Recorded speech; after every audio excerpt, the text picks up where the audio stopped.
I'm Jasmine Brandt, and I'm here with Married to Medicine's Quad Webb-Lunceford. How you doing? I am doing well. It is such a pleasure to see you. I completely missed you when you were in Atlanta.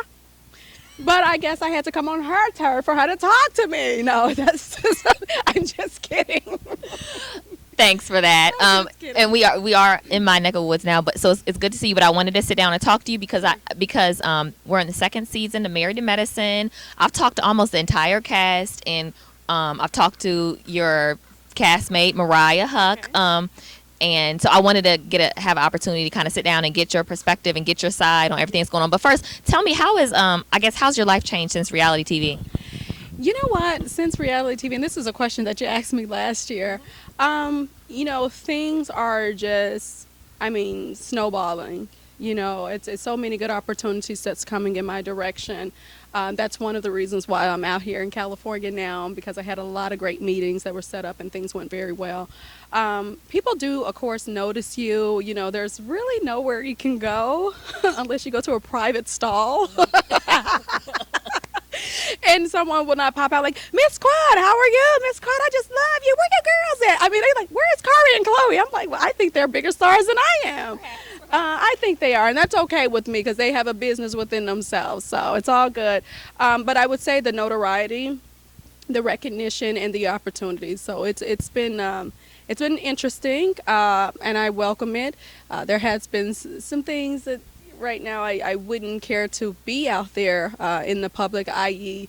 the fight between me and my former best friend. I wouldn't really care for that to be in the media the way it is, and unfortunately it's out there. So Without spilling or spoiling the rest of the season, what else are viewers going to see of you or your personality for the season?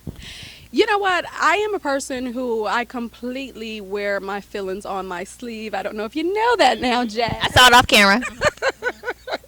So I wear my feelings on my sleeve. I don't try to hide or conceal anything. I am very forthcoming. If I'm happy, I'm happy. If I'm sad, I'm sad. If I'm excited, then you're going to see that. I don't believe in putting on airs or being fake or phony. I am who I am. Now, sometimes that's not easy for everyone to swallow because I'm a very passionate person. So I know I could speak strongly at times, and if I feel like crying, then it's going to come out. I'm not going to hold it back. So. Last season, you finished. You've completed a first season already. You're in the middle of the second season. What did the experience, I guess, teach you about yourself last season? Last season. The experience, what did it teach me about myself? You know what I could say? I think the best thing you can do with reality TV is just be true to who you are, no matter what that may be. I think if you're always true to who you are, then you don't have any regrets. What is a regret? Is that a new type of ice cream? As long as you're yourself. I'm just saying.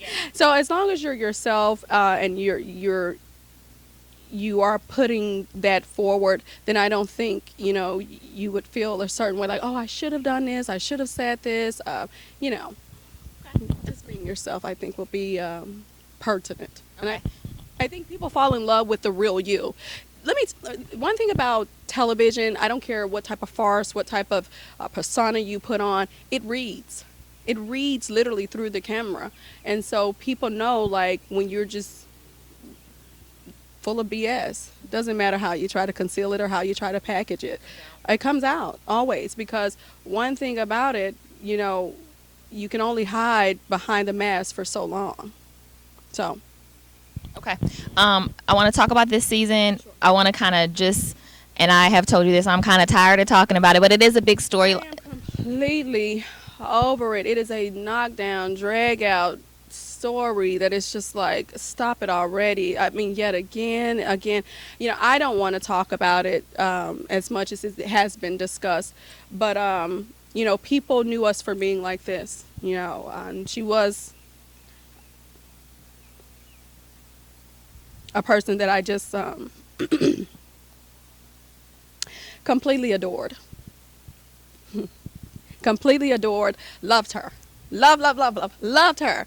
And you had better not say anything about Miss Mariah last year, honey. I would have snapped your neck 2 times for Mariah. Yes, honey, 2 times for Mariah. I really would have, because, I looked at her like a sister. I looked at her like the sister that I never had, because you know, and it is really just unfortunate to see where we are today. If someone would have told me this a year ago, I would have cussed them out and said, no, you're talking about a different set of girls. We're not like that. We're gonna stand the test of time. Okay. Well, I have to say this. I interviewed Mariah, and I was saying to her, I started noticing you all weren't making appearances together, and I thought, okay, something's going on.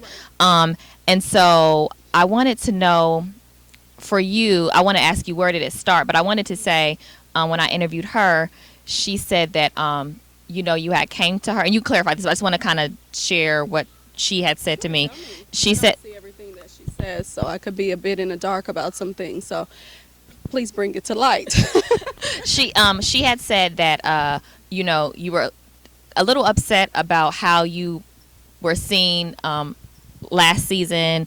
Some people felt like you were her puppet and you were under her shadow, and so you and her had a sit down at a restaurant, just you two, and you kind of hashed it out and cried, and you told her how you really felt and vice versa, and then she walked away from that conversation feeling like, okay, things are cool, and then the next thing she knows, all kind of hell broke loose. So I want to ask you, and you can kind of say what you, from your perspective, kind of, but I want to ask you, how do you feel started the crumbling? Sure. So I think Mariah is really good at taking a small piece of the truth and just kind of packing it down with lies, and then she barks so loud that people begin to believe the lies. There was a breakdown in our friendship even last year. When we sat on that couch for the reunion, we were not the Mariah and Quad that everyone knew. Okay. There was some things that had come full circle for me, and it was just, I couldn't believe that this was coming from a person who I called like my best friend. Like, I would get out of the bed for her and go and see about her in the wee hours of the night. It did not matter. She was my friend, and I cared a lot for her. And honestly, really and truly, even now, I still care about her. No one can say, okay, let's turn the light switch off and you don't care about Mariah anymore. That's untrue. I do care for her. I just don't like how she is going by, like, handling things. The lies, the manipulation, the condescending tone. And that's just not cool. So she said that she said that basically everyone else was making me feel that I was her puppet, or I was her project, or whatever. It wasn't about anyone else. I could give a damn about what everyone else says. I don't live my life based off of what anyone else says. I'm my own person, my own woman. I do my own thing. So I don't really care about what other people had said. So many times, even before then, so many people would come to me on several occasions and say, do you really think Mariah is your friend? Like, she has been wearing you out left, right, front, and center. She has been talking about you profusely in a very negative way. And this was when we were like this. And I would always, shun it down, turn it away, wouldn't believe it, wouldn't listen. But the issue for me, it came when she was, like, during first season.